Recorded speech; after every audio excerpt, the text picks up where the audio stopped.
I want to bring your attention to the meme pathogen, which you are going to be hearing everywhere. You hear it regularly. Meme pathogen. It is an idea. It's an anti-whiteism that undermines our well-being. That's what an MP is. Easy to remember. Meme pathogen. Very easy. They're all over the place.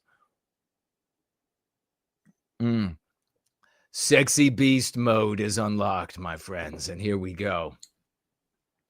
So we need a response for the MP white fragility. That is going to be, if it's not already, it's going to be surfacing a lot, since now we have, as a consequence of Donald Trump lowering the boom on Cyril Ramaphosa, and hopefully he was sitting in a comfortable seat that was stain resistant on that day in the Oval Office, because Trump lowered the boom on him. He lowered the boom. He's like, hey, and remember, I don't know if I mentioned it the other day, but it's definitely worthy of mentioning that Cyril Ramaphosa isn't just some next president. He is a literal founding father of the victimization of the white race in South Africa. He was there in the ANC in 94 when this got kicked off. He's been there for every ritualistic gang raping of our people, brutal murders, and categorized as robberies gone wrong and requests for directions gone wrong at this farmer or that farmer's house, any excuse. He's been there since the very beginning with a big smile.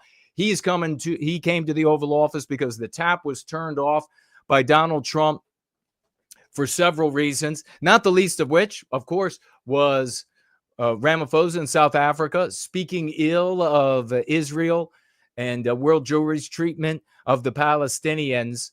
But nonetheless, what matters to us is that our victimization got discussed, and you're going to have a lot of anti-whites talking about white fragility, just to by the by. You know, and like I said before, I am delighted that they're talking about our victimization in South Africa. I couldn't be happier. Over the moon about that. I would rather, as you know, rather than it referred to as white genocide, I would rather have it discussed as white erasure, so that term could be charged with what's happening over there. And then when we wield the term over here, and I said that just the other day, but that was one of many reasons why we would rather go with white erasure. And I just got to tell you, even before I got started here today, I got to see firsthand again what I teach you all, and I've been teaching for many, many years now when it comes to these two particular concepts. And that is a particular, I don't know if I'll mention him or not. Maybe I will, maybe I won't. He's no friend of ours. But a particular content creator on X talking about, that's all fine, well, and dandy when Trump is talking about white genocide in South Africa. But when is he going to talk about the white genocide here? I mean, it just shows you how an absolute non-starter that is.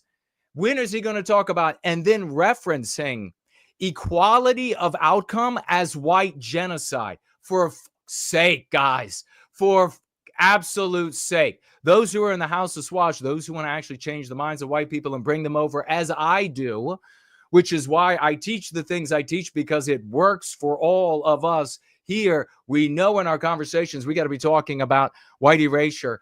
And hey, let Trump or let the others, let the headlines reference white genocide in your conversations. You can talk about it could lead to white genocide over there, so you'll still be taken seriously by most white people. Reference it as white erasure. It'll serve us there. It'll serve us here. It'll serve us in Germany. It'll serve us in your little town. It'll serve us in your big city. It'll serve us in every place and endeavor in which we apply it. The concepts that we wield are of infinite value, infinite importance. And we talk about this all the time. It is really the crux of the psychological warfare that is control over people's lives. So, white fragility, anti-whites love this. This is the exact same, and we're going to get into the page number a little bit later when we get into the lesson of the day. Page number and reading right out of the book. You can read right along with me. It's about empowering you. It's about empowering your thinking and relative to your conscious thinking, relative to your subconscious thinking, empowering you relative to your circles of influence. This is how the psychological warfare that was inflicted on us succeeded, and how we take back ground from it. The MC, the mean curative, the opposite, the antithesis to the MP here today is somebody says to you in conversation, that's just white fragility. What really are they saying? This is reverse psychology, and white people fall for it all the freaking time. All of the freaking time. Every time I turn around, and the white people are falling for the reverse psychology. The reverse of psychology. I'm about to go into some sort of a bizarre character. We don't know where. I'm going to try to hold it off at bay. I never know where these are coming from or where they're going. I'm along for the ride like all of you. I'm sorry. That's just the way it works. It's about the Father Guido Soducci. Maybe. We'll see. I'm trying to pull the reins on him right now. It is reverse psychology. It's like saying, the exact same thing we've seen over the years, and it was much more prevalent last 2 decades, really, or 2.5 decades. The homophobia. You're just afraid of them. Oh, what what? You're not gonna let them come and teach the little boys in the class that, hey, if you want to like a guy, especially one of them older ones, then you're afraid. You're just afraid of them. And what did white people do in droves? Oh, I'm not afraid. You just bring them right in here. Bring them right in. Betsy Sue, bring them right in. I'm not the least bit afraid of them. Okay. How did that work out? It was white erasure of our norms, white erasure of the interaction between men and women, men and men, etc. in society. And it worked like a charm for the anti-whites, but the white race, they don't know how to listen to their hierarchy. I don't know what it's going to take. Maybe you all need to be struck with lightning. So what they're doing with white fragility is the exact same thing. Reverse psychology.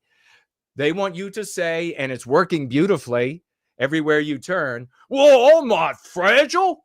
I'm tough, I'm really tough. So you just take them transformers and you let them get down there in the elementary school and talk to my children, my daughters, and my sons. You let them talk to them all you want, because I ain't the least bit fragile. Look at the size of my forearm. You see my forearm? How'd it get so big? What do you do with that arm? I think we know. What do you say in response? Well, here's a response that's really powerful. They say white fragility, and you say it's self-defense. And you don't want white people defending ourselves. You don't want me defending white people because you're an anti-white POS. You are using this fragility to get us, this claim of fragility to get us to lower our guard so that we can be victimized by you. You're an anti-white POS, and I don't care what excuse you give me to get me to lower my guard. I'm not lowering my guard.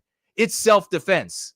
So any argument to get me to lower my guard is proof positive right then and there and moving forward that you are anti-white. I have used this so many times, ladies and gentlemen. Time for you to use it as well.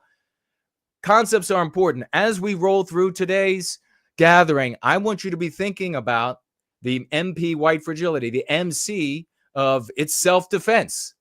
It's self-defense. You could say to the person, what you call fragility is actually self-defense. What you lie is fragility is self-defense. You call it fragility, I call it self-defense. You don't want me to defend myself. You don't want me to defend white children. You don't want me to defend white women. That is what we lay bare, and we force the argument there. Damn, I'm good.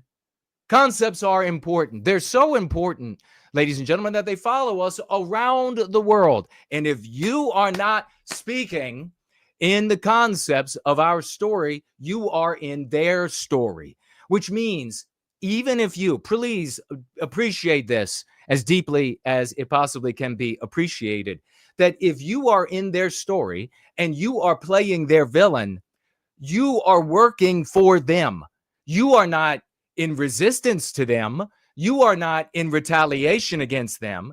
You are not troubling them, our victimizers, the anti-whites. You are a tool of theirs. And I think it's apropos to say that you are just a tool.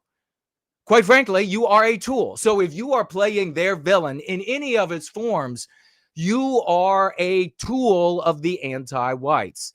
The concepts matter. The concepts stick in the subconscious mind, and they orient us in what story we are living our lives, the narrative in which we live our lives, the narrative that the state gives to or oppresses the people with, in this case, is our reality, even though it is more fiction than reality. And even where it's reality, it's fictionalized reality. You need to come out of this morass of stupidity.